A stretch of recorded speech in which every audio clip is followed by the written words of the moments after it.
Most of my pieces are commissioned, and lots of times I will sketch out on a piece of cartridge paper or copy paper, and then draw my final drawing on illustration board or watercolor paper.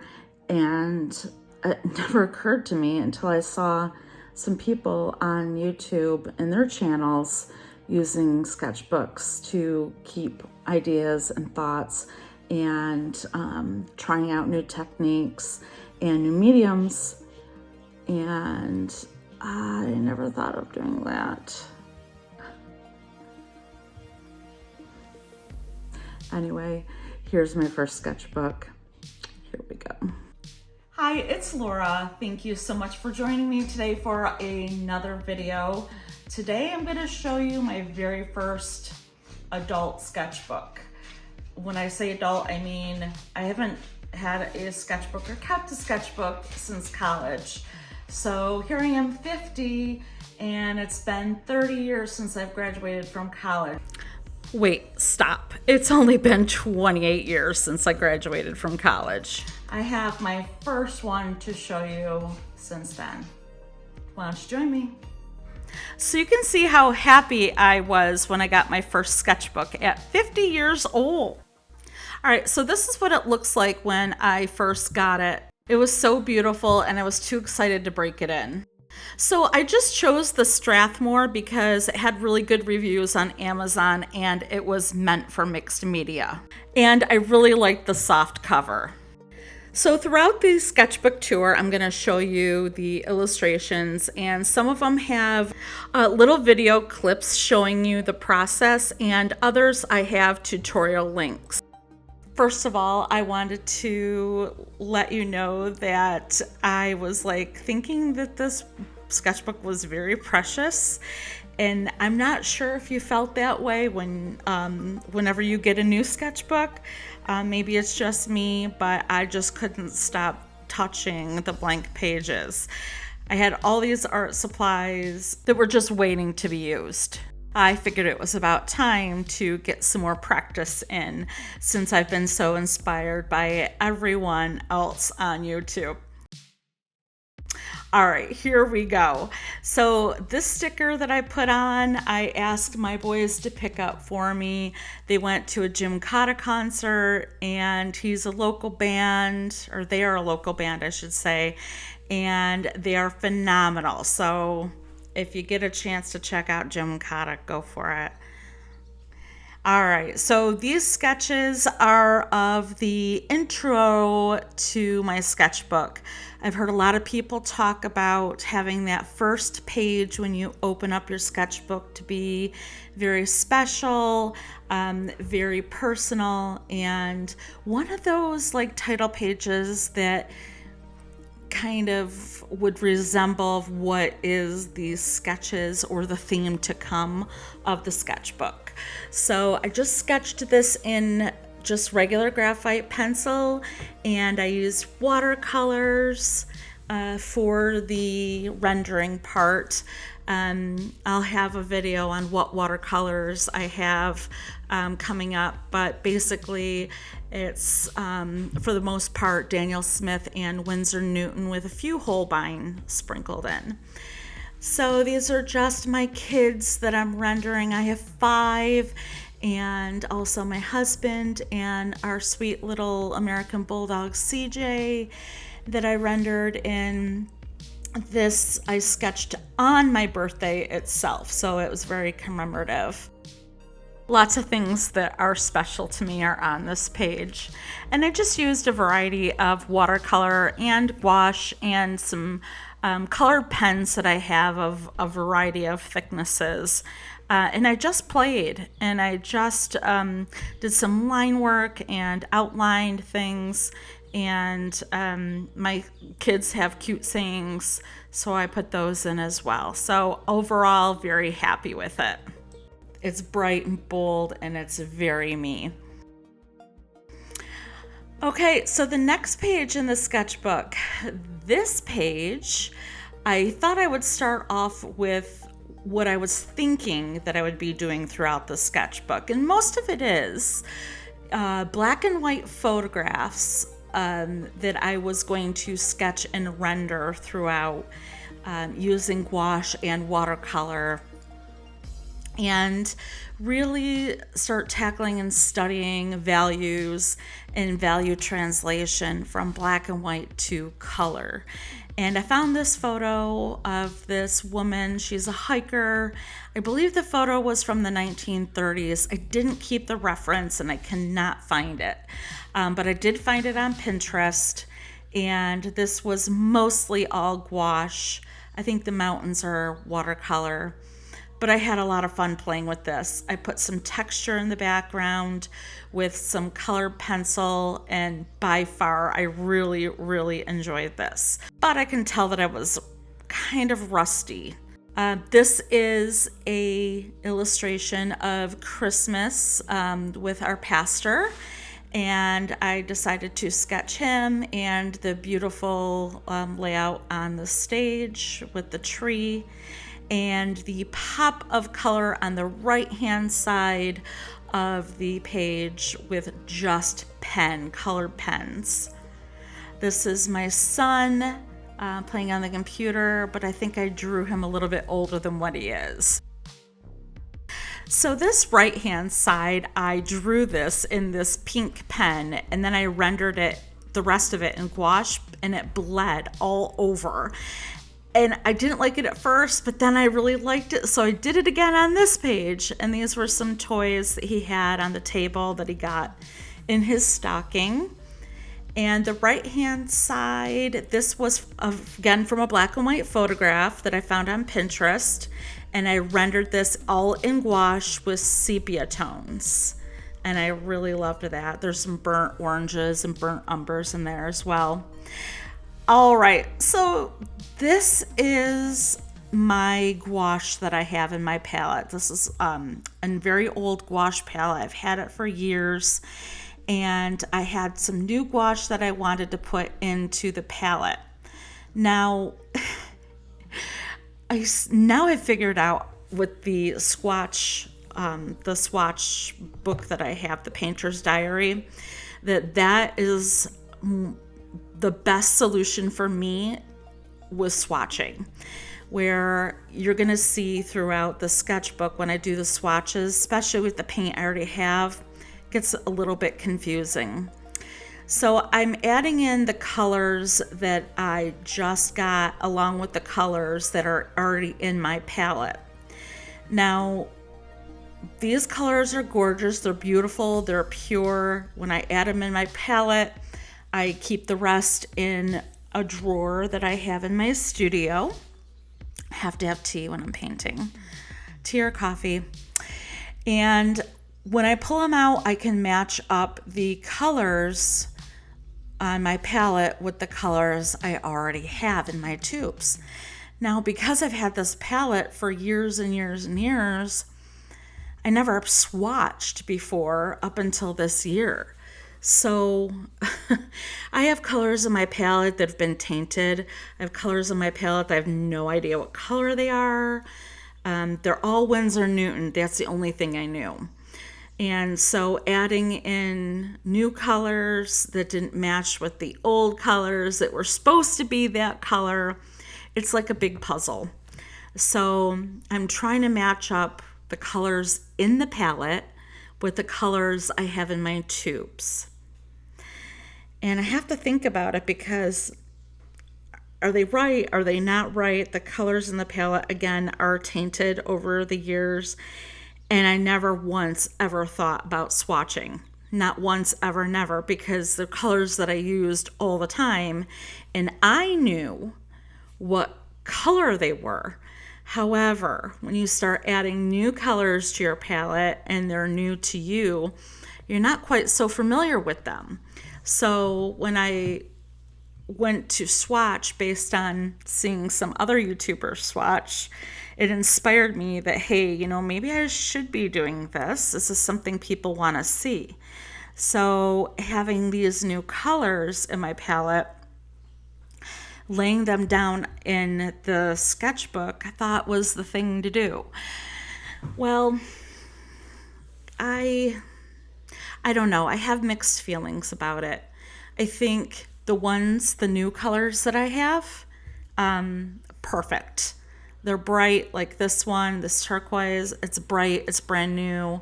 I know what color it is, and it's fresh out of the tube. It matches the color in the tube. And with the colors that I have, as you can see down, I don't know if you can see through this one, but there's a yellow that I have tainted with some green, and it is tainted, it's between the ochre and that olive color on the bottom row, but it's been tainted with green for so many years that it almost makes it look like a linden green. So I'm just going to call it a linden green, even though it's not exactly a linden green out of the tube. It looks exactly like it. So for me, for my use, that's what I'm going to use it as. But along the way, my paints have, like I said, have been tainted. And I primarily paint with dry gouache. Very rarely do I paint with wet, straight out of the tube gouache. It's always been dry. For me, that's just the way I work with it. I'm not opposed to working with it straight out of the tube, but I like it sometimes thinner and more opaque, the chalky opaque. So here's a very good case in point on not knowing what color this is. The color on the tube tells me it's this color I'm brushing down, but the three colors that I have down are out of my palette. So I'm trying to decide, is it this color? Is it that color? What color is it? All in all, it really doesn't matter. Like, to me, it really doesn't matter. Only if I'm going to be reordering it and having that exact color. But I mix my colors so often and mix them with all sorts of colors. I very rarely use a color straight. So unless it's like one of my standards, like alizarin crimson, or any one of the other standards like yellow ochre that I use all the time, it really doesn't matter to me if they're tainted or not, if another color's in there. Just for the way I paint, I don't find that it's too important to me. But I think the frustration comes when I'm trying to express and explain to everyone through my videos what color I'm using. So again, I'm trying to analyze, is it this color or is it that color? So in the end, with this red, I just decided to squeeze out a dollop right next to the Spectrum red, I think it was, that I added in next to the color that was already in there. And again, I'm trying to match it up with, is it this one? Is it that one? Is it the same color that I just laid down? I was confusing myself.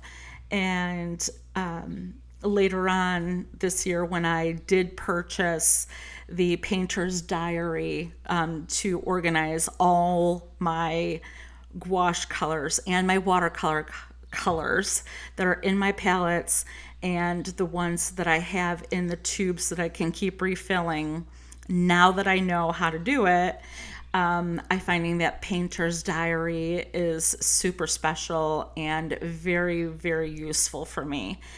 Going back into these sketchbooks and looking at swatches that I have in my palette really isn't going to be useful for me. I think when I look back on it, I'm going to see that I was frustrated with trying to match up colors that didn't exist, or colors that I was trying to make exist that weren't in the tubes.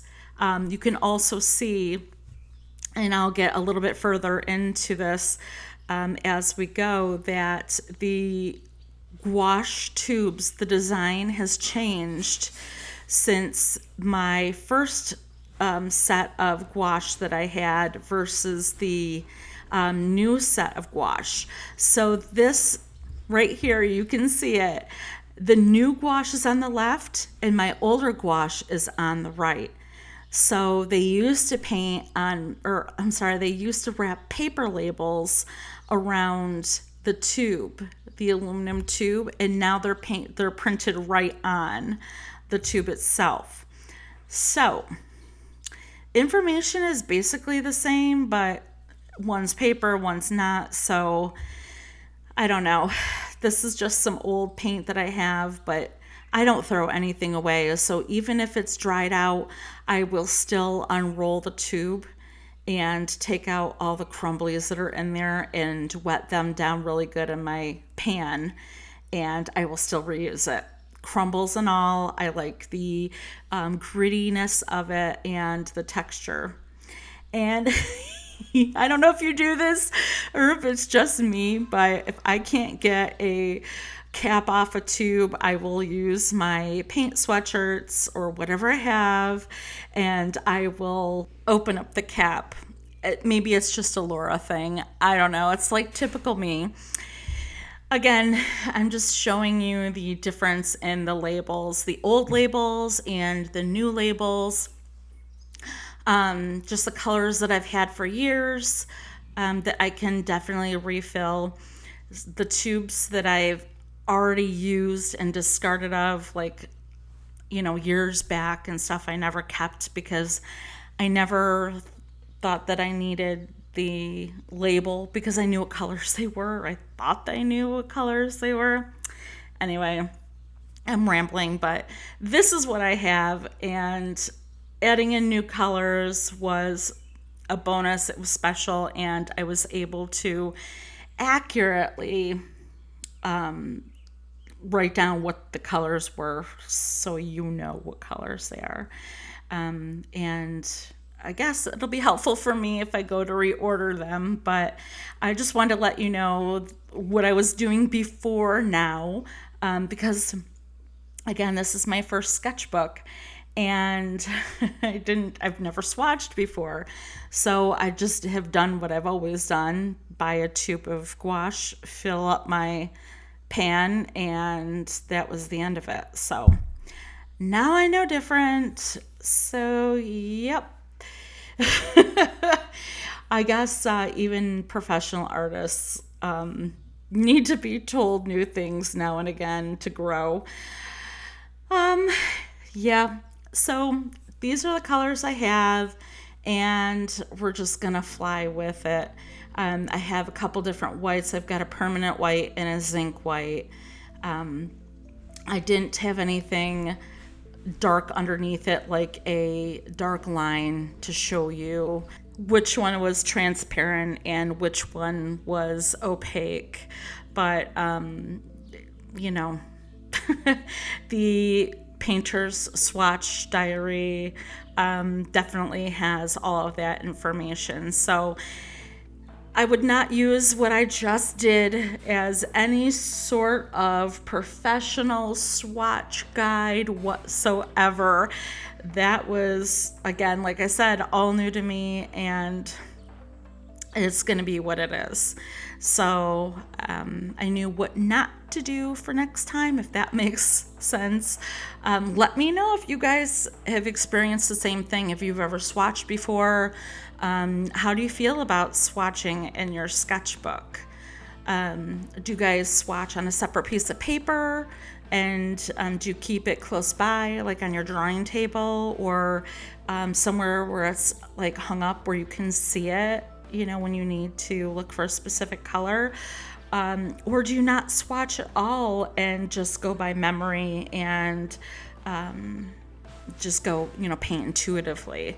I would love to hear what other artists think. So if you have some thoughts, please share them in the comments, because I would love to hear what you guys do.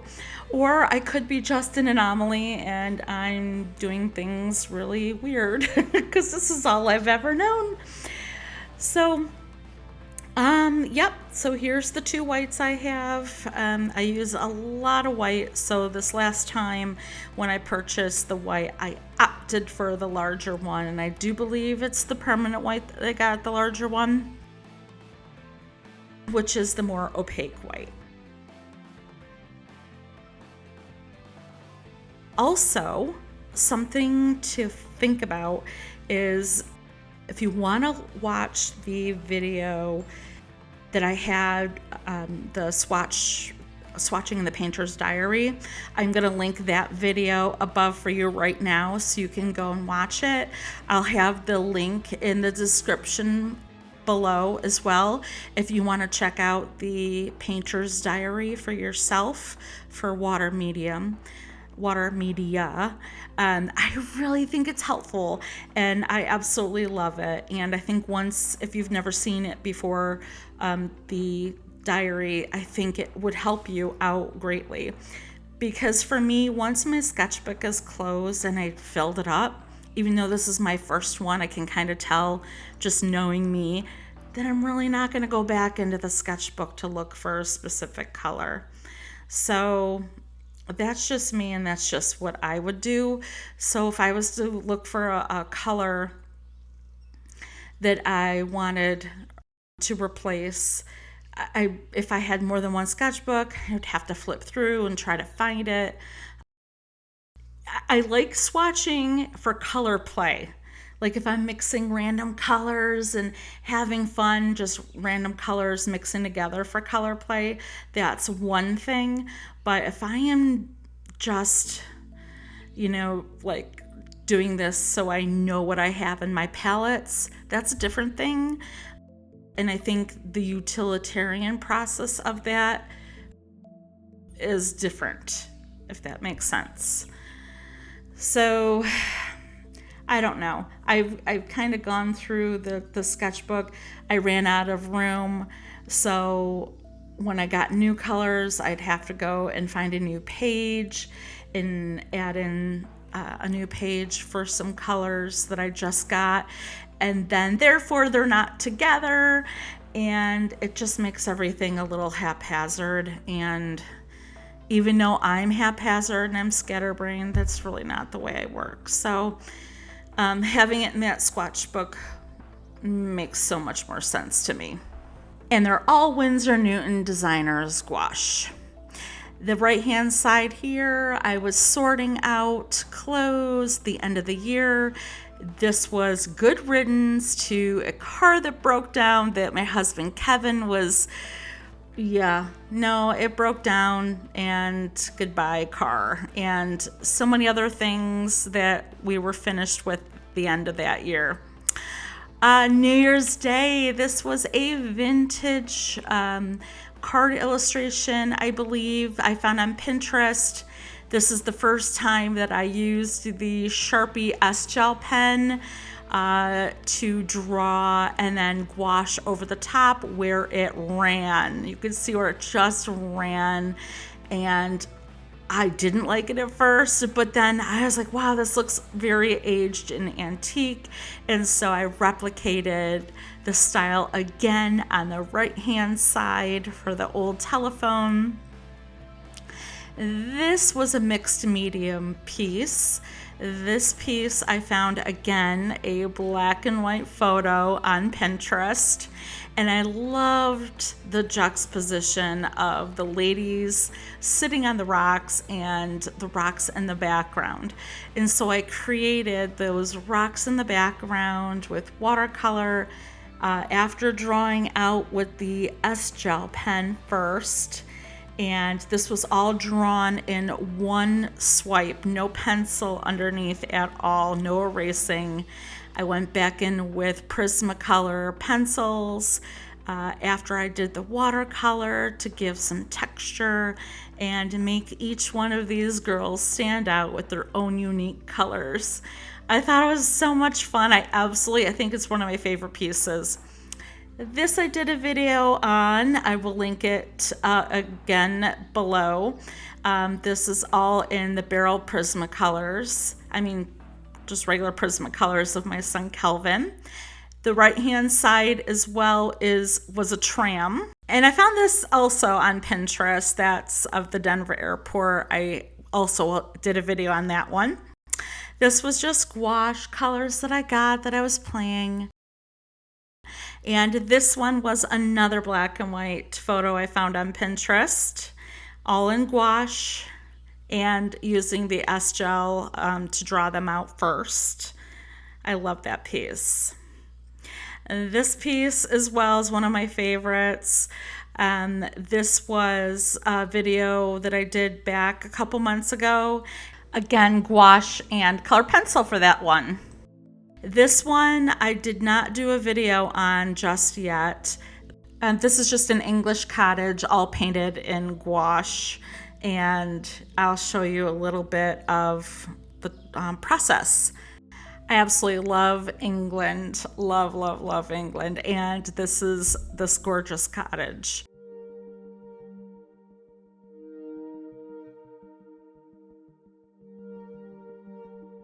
So I'll do a video on this in the future and be looking for that. And how you can look for the video is by subscribing to my channel. This will help me out because I'm still a new channel. I've only been posting since February, and also your likes and comments are also very helpful for me, especially to help others just like you see my videos. I've put so much time and effort into filming and editing, and I would absolutely love one of those little likes. That would make me feel so good. Thank you so much.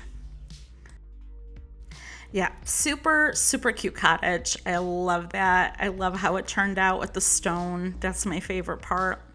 This was all done in chalk pastel. I haven't used them in years, and it was an icy, frosty day. My windows in my studio, you could see, were frosted up. My son was snow blowing outside, and this was a total expressive play piece. This was another photo I found on Pinterest of these sweet Irish ladies knitting. Love this one. Again, I love painting rock. Something about it. And the ladies are so sweet. All right, this was Iowa Caucus Day. I just wanted to commemorate that. And this was an ice cold blizzard that we had. My son, a 19-year-old, just bought a car that day. It was super cold. Yeah, that kind of transferred a little bit. This is a skier that I found again on Pinterest, just in pencil. This one was a package from a pattern back in 1936.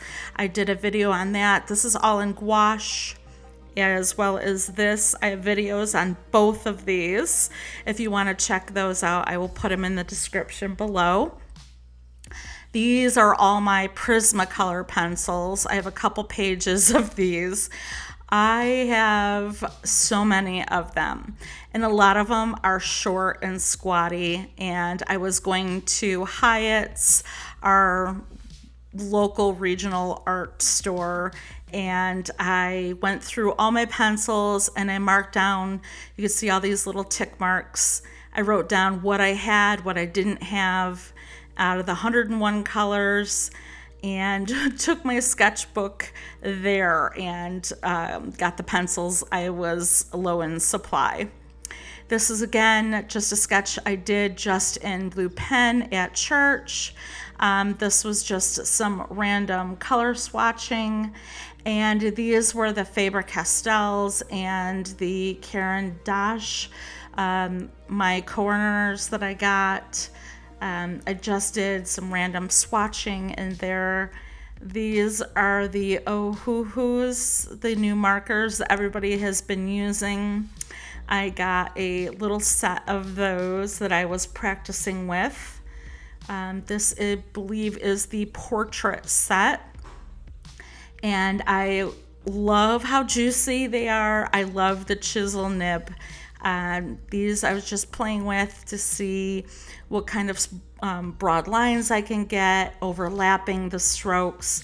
I wanted to see how they blended together. I wanted to see if the colorless blender worked, as well as the old Tria markers from back in the day. I don't know if there's anybody out there that had used the Tria markers back in the 90s, but those had a colorless blender, as well as the barrel markers. Back in the day, they had a colorless blender that was in an aluminum marker that you were able to blend with. So I was testing these markers out to see if they were comparable. They give you this little slip sheet to put in between pages, but I've also used acetate to put marker on and pick up with colorless blenders before to get smooth transitions, and this one didn't quite work out the way I thought it was going to. So it was just basic play. It did bleed through the back of the sketchbook page. So yeah, so I just used it, took the opportunity to play using what was already there and just adding in some colors over the top. So I've got some pastel pencils here that I'm using and just scribbling and coloring and playing. Again, this is where I get inspired by all of you on YouTube as well. Watching, see how everybody else plays with different mediums really inspired me to play.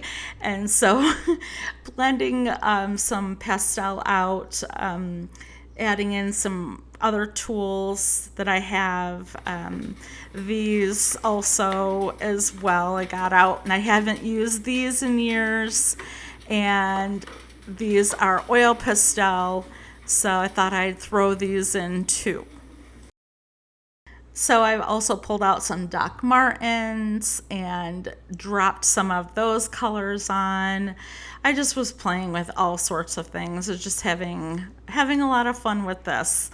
I pulled out some stick chalk pastels that I had. Again, I hadn't picked these up in years. I think the last time I used these is when I was coloring some food that I had made from polymer clay, the little miniature food, the little like cakes and stuff. I was making those with some students. And just some colored pencil play, just some squiggles, just having fun. That's one of the things that I do find that the sketchbook is great for, is being able to try out different mediums, put them together, try them out, look at the opacity, do some mark making, look at the texture of the pencil with the, like with this, with the marker underneath. What can I use that for? So it's just fun play. On this side, same thing. All the mediums I got kind of crazy. Mediums scribbled everywhere. These are the set D of the Doc Martens. This video, I have a full-length video on tutorial. That was a lot of fun to do, again, with Doc Martens, liquid concentrated watercolor. These are the ones I only had at this point. I only had the set D. There's 4 sets, and I have a video on that one as well. So I can link all these videos down below for you. Again, the New Hampshire, I think it was not a caucus. What was it? New Hampshire primaries, something like that. And there's my coffee and my lovely cup. And my little fish water container. I found this little dish at our local Goodwill, and I had to have it because we live so close to Lake Ontario and the Erie Canal, so I had to have that. And so these are my watercolors that I use. I always use tubed watercolors, but I also put them in my pans as well. My palette, and same thing, same situation I ran into with the gouache. I am running into with the watercolor palette.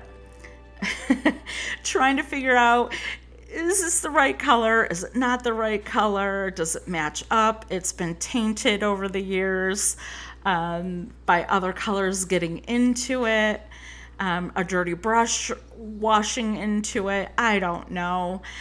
So again, the same thing, the colors I just bought or I have the tubes of still, I know what colors they are, but the ones I don't have the tubes for anymore, forget it.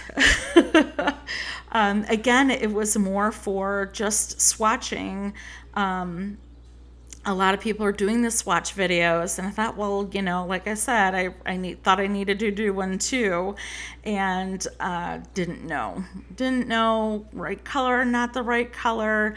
When it just comes out of the tube, it has a lot of the liquid binder at the forthright when it first comes out, and a lot of the binder just comes out, and I don't know. I just made a mess here. Like, is it the right color? Is it not? It just became a busy mess. So again, for me, it's not too important, but I'm just like playing puzzle games here, I guess, trying to figure out. I just was so frustrated trying to figure out what colors. I actually went to the Winsor & Newton swatch chart. Just like trying to figure out, all right, is this it? Is this it? Not to mention the RGB color of the screen makeup versus the actual colors in my sketchbook are quite a bit different. So if you've ever tried to find a specific color and you're looking online, it's not the same as having a physical color chart in front of you. So I just gave up a lot of these colors. I have a couple different duplicates. I don't know. They're not the right. They are the right. I don't know. So this page here has just some swatches, some color themes that I was using based off of a swatch overflow of a black and white photo. I did do a full-length tutorial on this one. This one I'll also have a link below for you as well if you wanted to watch that. This was just simple pen and watercolor. We had a January thaw out at a local park with a waterfall. Yeah, it was bad. My son and I went and checked it out, and I thought it was really neat sketch. And the new Sharpie set that I got bled through to the other side, but that's okay. I mean, it's just a sketchbook. This side is actually a class project that I was teaching at my son's school. We were working on blind contour.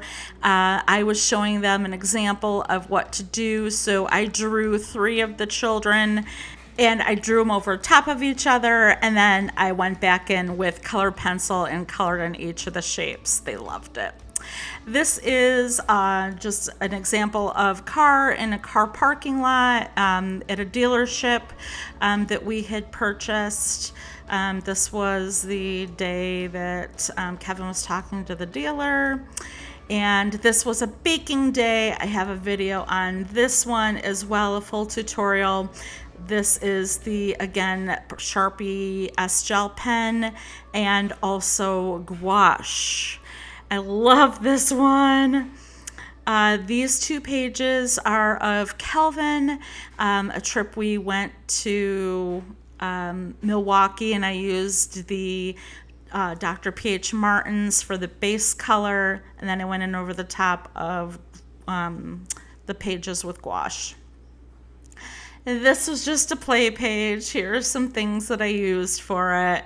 I was trying out these new Amsterdam acrylic inks that I got from Hyatt's, the art store near us, and I was just playing with these colors. I never had such beautiful inks before. These are very, very thick. Like I said, they're acrylic inks. I really like them, and you'll see later in the sketchbook where I actually use these colors. They're fantastic. They're smooth like butter. They dry really sheeny like this. It's sheeny with a shine. Yes. And I was able to write over them a little bit with the card pencil. I wanted to see if there was a resist Then I just started playing with a whole bunch of different mediums to see how well they laid on top of the acrylic ink or if they just rolled off. I got a mixture of both. I just kind of played, and yeah, I just had a lot of fun with this. I don't know if you're like this, but once I start playing, I can't stop. I just want to like, oh, what can this do? And it's made a little butterfly. I don't know if you can see it. It's in blue. It's a cute little butterfly or a moth. And I was like, oh, I have to embellish that a little bit. So yeah, so I just played with it, and I didn't do a video on this, but this was just a play page.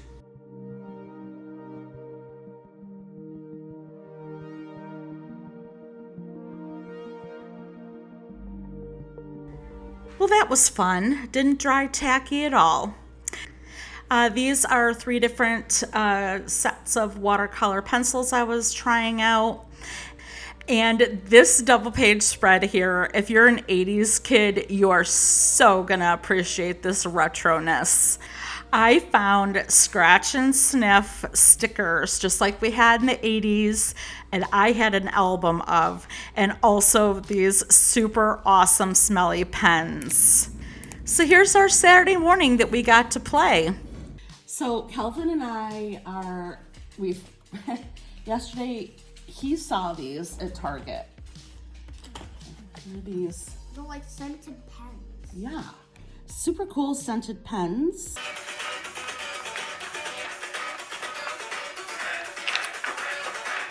I'm gonna cover up this one.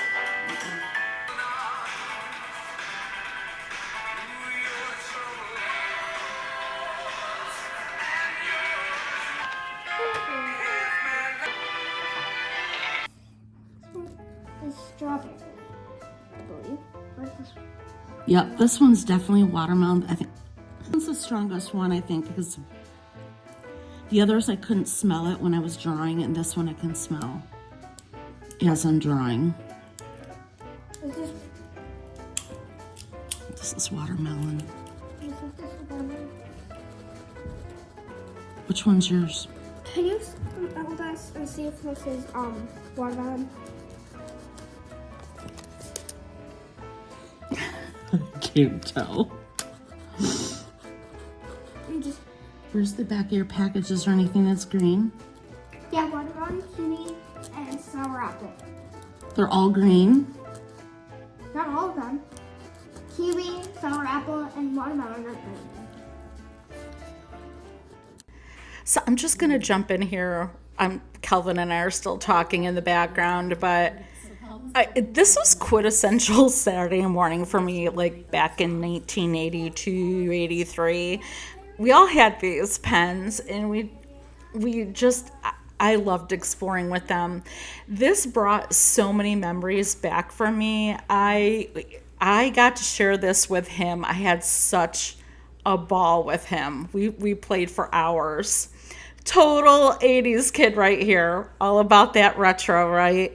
These scratch and stiff stickers I found on Amazon. I'll put the link below to those. Boy, was I happy when I found these. I know I'm probably overexcited about these, but honestly, that was our childhood. All right, if you've stuck around so far, I really appreciate it. If you're still here, I know this is kind of a long video. These 2 illustrations were used. I used the S-Gel pen for this as well. These were black and white photographs that I found on Pinterest, and the information that's on here is what I found on the actual pages themselves. This is watercolor and gouache, and I also used that metallic ink. All right, and then these are just the Karen Dash, I figured out how to say it, and the Faber-Castell watercolor pencils. And this one I swatched right because I didn't have any previous ones to compare it to, so I swatched it right. All right, and then this is the last full illustration. This, along with the Statue of Liberty, I have full tutorial videos on as well. So this one and the one previous. So this is the last page. I thought I'd do a quick sketch of my drawing table that's from Denmark, and my broken chair that the wheels are off of, and yeah, the time of day and how I ended the whole sketchbook. I covered it with some wallpaper that I have, and it's complete. I'm ready for the next one. I absolutely love this sketchbook. I loved it. Again, I didn't have anything to compare it to. This was loaded up with a variety of different things. I started it on the 27th, this Strathmore of November, and I ended it in March, and I think I was probably working in it almost every day or every other day. Some of the illustrations took me a couple days to do, but all in all, I loved it. The only thing I didn't like about this sketchbook is it didn't lay flat. So as you can see from the spine, I really had to push some of these pages out a little bit. In the end, it kind of bent up a little bit, but I loved it. Again, nothing to compare it to. This was my first sketchbook. Thanks so much for watching. We'll see you next time, and God bless. Hi, it's Laura. Thank you so much for watching today.